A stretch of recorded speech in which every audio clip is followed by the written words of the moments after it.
Hi, I'm Daniel Racanti, and I'm here with my colleague Kyle Paxton. We're part of the real estate team at James Moore and Company. We've been talking about real estate funds, and today we're going to dive into more of the structure of the real estate fund and how will you get paid by your fund. Kyle, can you give us a little bit more about what the structure of a real estate fund is?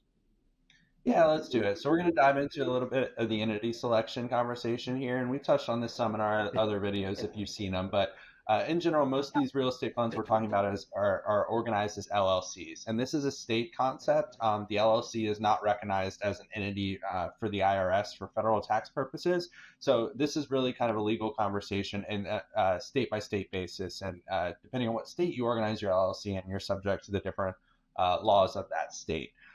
From a tax perspective, the LLC has a lot of flexibility in how it's taxed. You can be taxed as a partnership, a corporation, S corporation, all concepts for the IRS. Partnerships generally, or they not generally, they do allow the most flexible ownership and allow for creative allocations among the owners. So almost all of these real estate funds we see held in partnerships.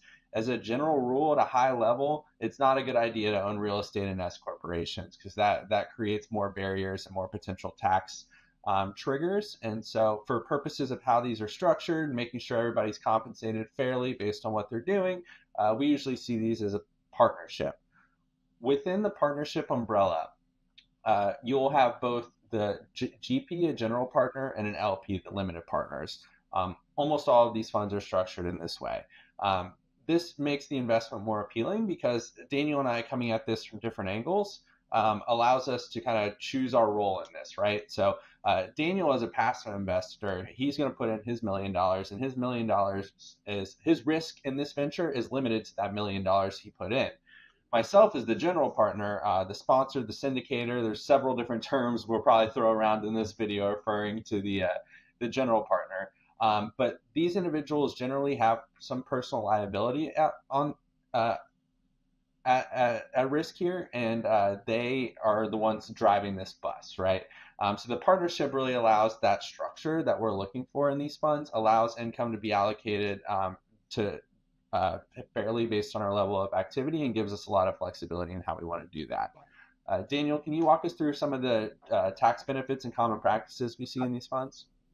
Thanks, Kyle. So, going back on a little bit what he said is, partnerships is usually the route that a lot of these real estate funds go. And it's because the tax benefits you're wanting through the fund usually require a partnership so that they can take advantage of this. The biggest one that most people do is a cost segregation, or is a lot of people like to call it for short, just cost seg. All right. What a cost seg is basically this study that you can get done that just separates the real estate property into different components. And each component could be depreciated differently. And most likely, some of it can be depreciated, accelerated depreciation, so it can be depreciated quicker, which just creates a loss. Okay. Cost segs, though, like you can't just get any of them done. It has to be done by a qualified engineer. So there's usually certain companies out there that's what they do. They do cost segregations, and they can be pretty pricey. Okay, so you want to make sure that the cost of getting the cost seg done out outweighs potentially the tax benefits from it, so that the tax deduction you're getting is way more than the cost you're going to go. But usually in real estate funds, because you're dealing with a lot bigger properties, this is common practice. Okay, and kind of going into cost segregation a little more is because of that. The break up those components.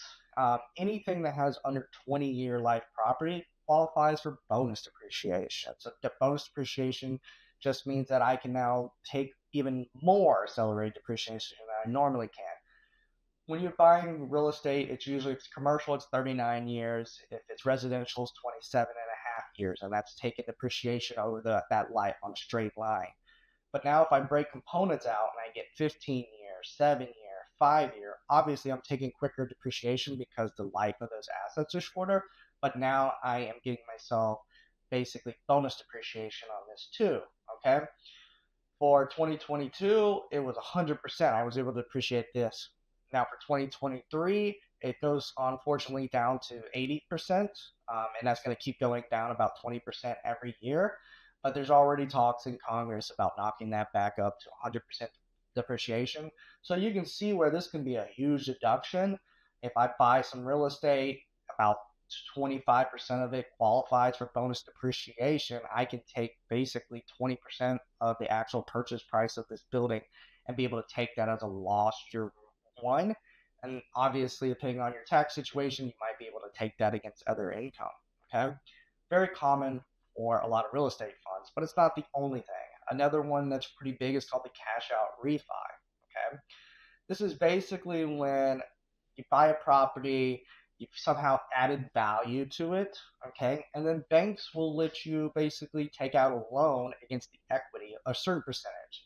Now it depends on the bank, the kind of property, but maybe 70 to 80% of the equity, you know, based in the real estate, you can actually take out a cash out refi from it, and then you basically pay your investors with this cash out refi. So it's like I get the money like I would have sold the building, but I didn't actually sell the building and get the tax consequences. Because partnerships allow debt basis, they basically let you take these distributions because the debt, the qualified non-recourse on the real estate allows me to be able to take the distributions with not creating a tax consequence here.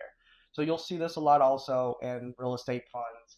Easy way to go back and pay all your investors off really quickly would make them very happy.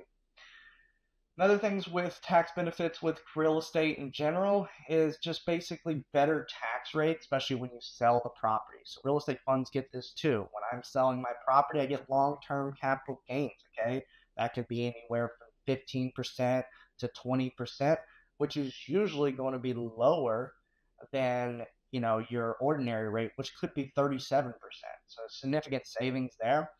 And then real estate gets this thing called 1250 recapture. So any depreciation you take, you have to recapture it. Well, if it's 1250 recaptures, it recaptures at up to 25%. So still another lower rate than a lot of people's ordinary rates. So you're getting a lot of savings just based on your tax rate. Hey Daniel, I want to stop you just for a second there, just to demonstrate that 1250 recapture. You're getting an ordinary deduction on the front end for the depreciation piece, maybe at 37%, and then you only have to recapture at 25%. Not a bad deal. That's a really good point to make there is, yeah, your deductions at usually a higher tax rate, and then when you pick up the recapture, it's at a lower tax rate. So just another reason why real estate is just so great. And if you think it's not great enough, there's even more opportunities that was passed a couple of years ago, and that is opportunity zones. So if you're like, man, I want even more just tax benefits, you, Give me more. yeah, real Come on. estate funds now have the potential to and buy properties in these opportunity zones. Okay, it of course is going to cause a little bit more compliance, a little more work, but it has significant tax savings on top of the normal tax savings we already talked about. But basically, what happens with opportunity zones is investor can come in and contribute, and it doesn't have to be real estate. It can be stock sales, any kind of gains they have, okay, into the real estate fund, and basically that gain is deferred till 2026. Okay, so you still got to pay it within a couple years, but you got a couple years basically to wait until you pay it. But the real tax benefit is once that new investment in the opportunity zone, if you hold it for 10 years, you receive 100% step up basis when it's sold after the 10-year period. So basically, um, it's a long-term investment, of course, but when you turn around and sell the property, I have zero gains. Um, which just I this is what makes opportunity zone so great is you have to have the risk of holding it very a long-term asset, but if you're willing to do it when it does cash in, it's one of the best tax benefits you can get because you're basically being able to get all these gains from a 10-year life asset plus.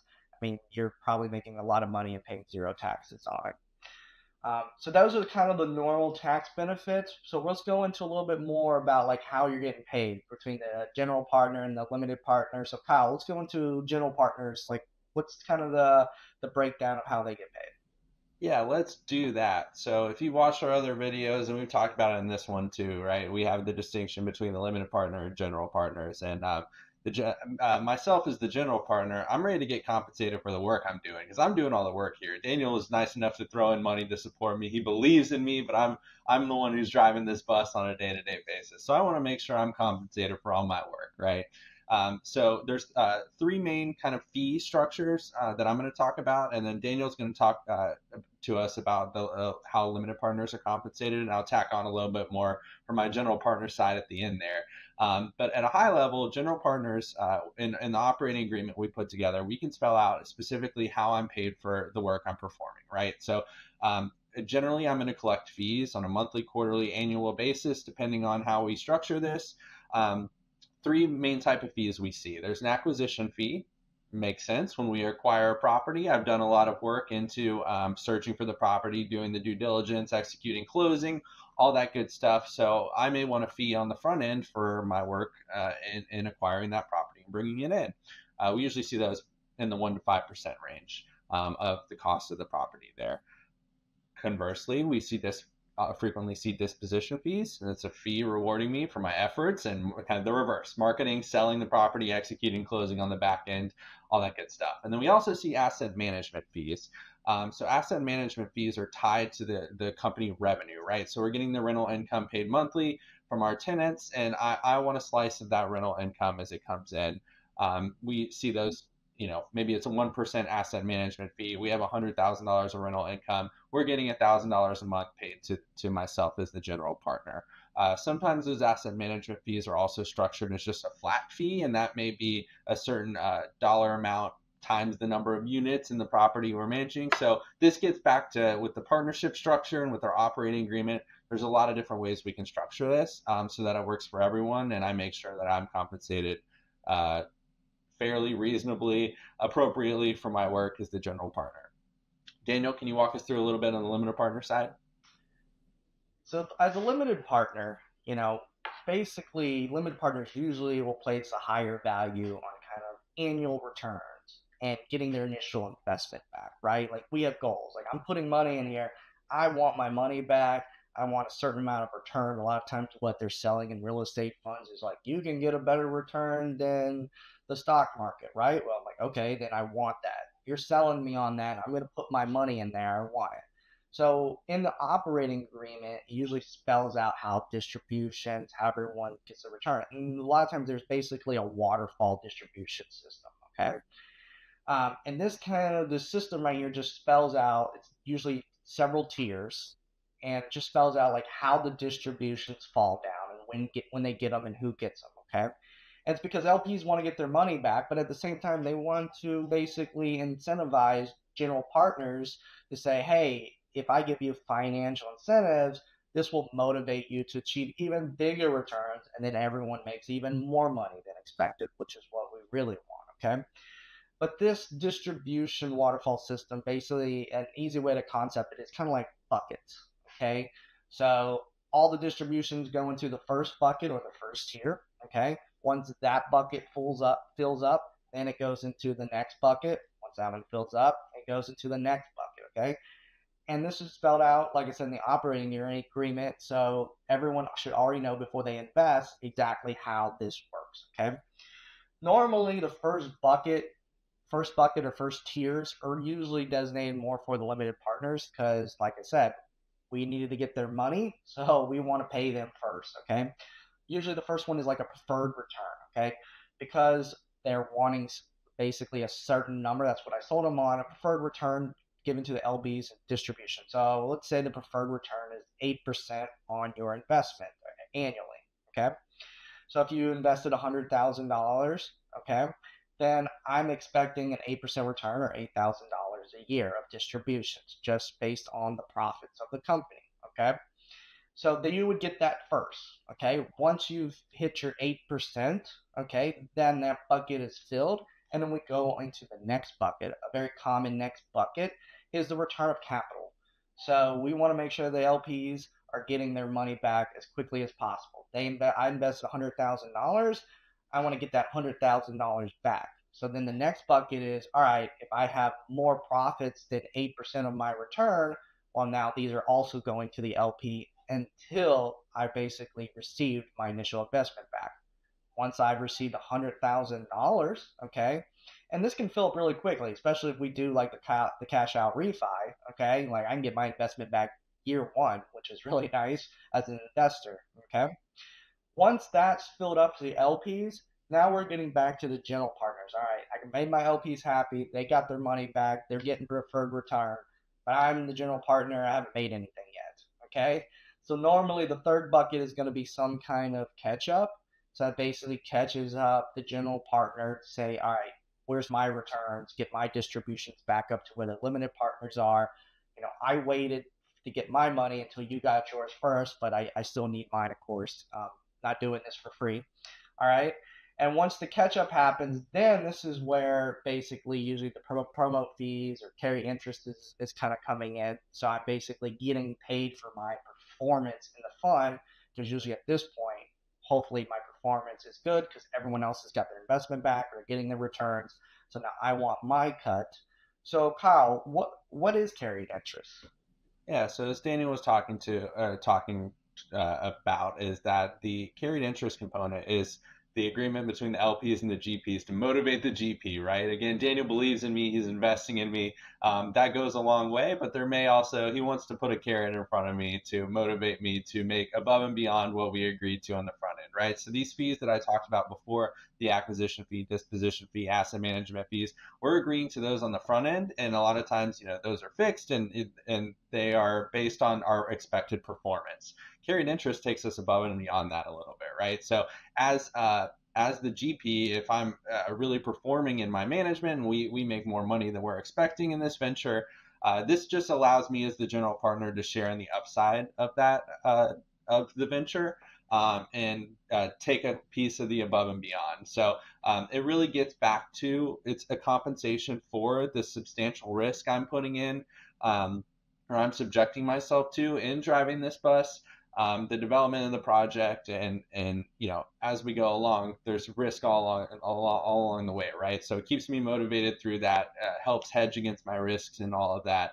And then the benefit to me is that carried interests historically are treated as capital gains, for tax purposes. So that 15%, 20% tax Daniel was getting to earlier, this could be a big deal for me, right? Because I'm making a whole lot of money and it's taxed at potentially a lot less than the rest of my income.